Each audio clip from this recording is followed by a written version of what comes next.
What's going on, Port fans? Welcome back to another video on the channel. Today we're going to be reviewing the AFLW season for Port Adelaide. Unfortunately, it has come to an end after a heartbreaking prelim final loss to North Melbourne, going down by 57 points in a mauling at Icon Park. It was unfortunate to witness.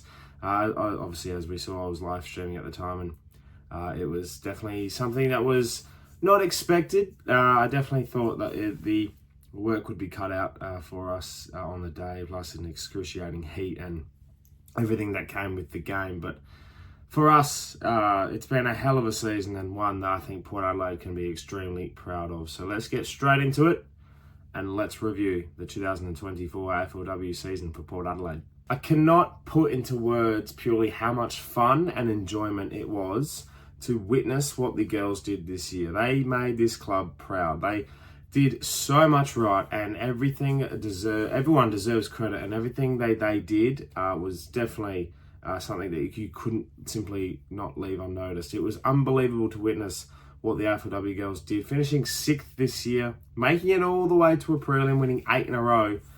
Something absolutely extraordinary. I think we should be all very, very proud.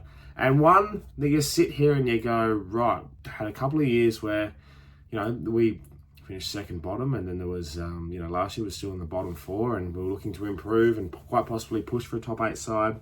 And you finish that around that 8th to 12th mark, and I think we'll see a gradual improvement and one that we could be really proud of. But for some reason, there was just an ignition that started it all, and it was just an amazing thing to witness throughout the whole year. The girls were fantastic, finishing 6th, as I said. They won 8 in a row at the back end of the year. They had, the only real losses that were big, they lost to obviously North earlier in the year, where they only kicked 6 points in a game. That was the real low point of the year. One where you sort of reset and you go again. And then all of a sudden, you beat Collingwood on Thursday night at Alberton Oval under lights. You're winning against St Kilda on a Friday night, where you're dominating at Alberton Oval. You're really putting in positive energy into the work that they were doing. And I think whilst we made it all the way to a prelim, lost to North Melbourne, the highs of it all, as I mentioned, there's the fantastic results against Richmond in the first ever Alberton final for the AFLW, and the first ever final for the AFL girls. Making that is history in the making in itself. You look at the great comeback win against Hawthorn at Icon Park the next week, where it was 34-degree heat at night, and they end up coming from 22 points down to take and snatch victory by a point. That is a real high point. All of these moments in games, it was such a team year, and Lauren Arno has so much credit coming her way, because the way she was able to work with these players, all young. I think at one stage our average age playing was 19, 20 years of age. That is unbelievable, the work to put in. And I think she got a reward this year, Lauren Arno. I think the way she was able to work her system, she's had a couple of years to build it. Unfortunate injuries every now and then over the last couple of years, but this year found a strong unit, found a team that they could work with. The one say, I think throughout the final series, we pretty much went unchanged. A winning formula, everything was working such a treat, and eventually it came to an end. But the amount of improvements we had on all fronts, our defensive work was elite, one-on-one, and that was led by Amelia Borgs. The way we were able to move through the midfield, led by Abby Dowrick, and a sensational season from Matilda Scholes. Rather, it's Maloney. Oh, what a mark, Schultz! And if you didn't see already, she won the Mark of the Year and also the Rising Star winner as well for the AFLW at the AFLW Awards that happened just recently. So a fantastic result and great recognition for Port Adelaide and the youth, and the way that they are building this strong culture and strong cohort. It's amazing to witness, and I think with the way that the girls have been able to utilise their assets this year, that's been something that has to be strongly acknowledged. And someone like Matilda Scholes, who's just gone,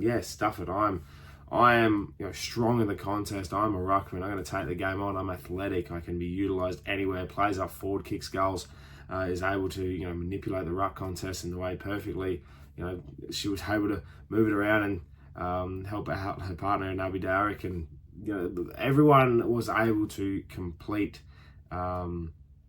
some form of strong result throughout the year. And individual performances, you could list so many, and I was so impressed. Someone like Ella Bogue, who's been amazing throughout the year.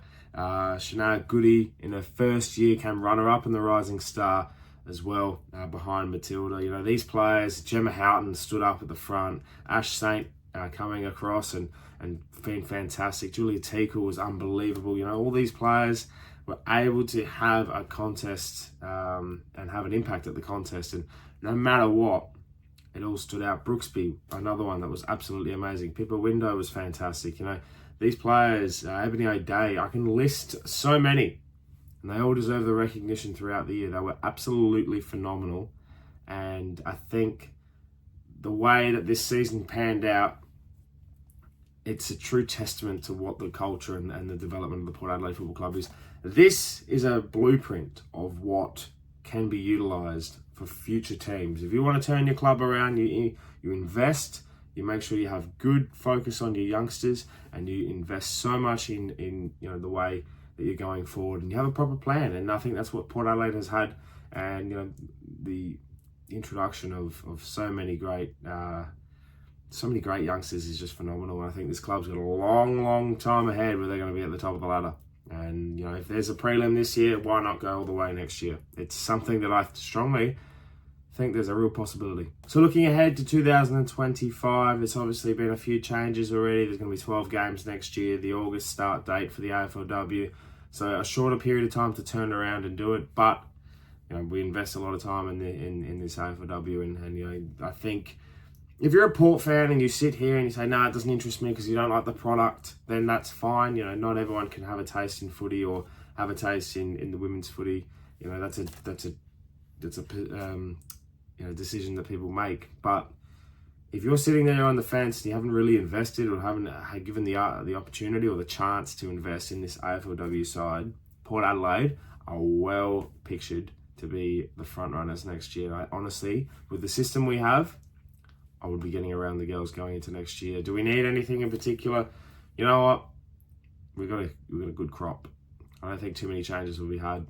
Obviously, we brought in Kirsty Land this year as well, who was fantastic from the Dogs, and you could be targeting. I think we've got a couple of really exciting prospects coming through, younger generations as well. So, a lot to keep an eye out for the AFLW girls going into season 2025. But I just want to take this time to say thank you to the Port Adelaide Football Club, Lauren Arnell, everyone that's around the girls, the support staff, everything. A fantastic season.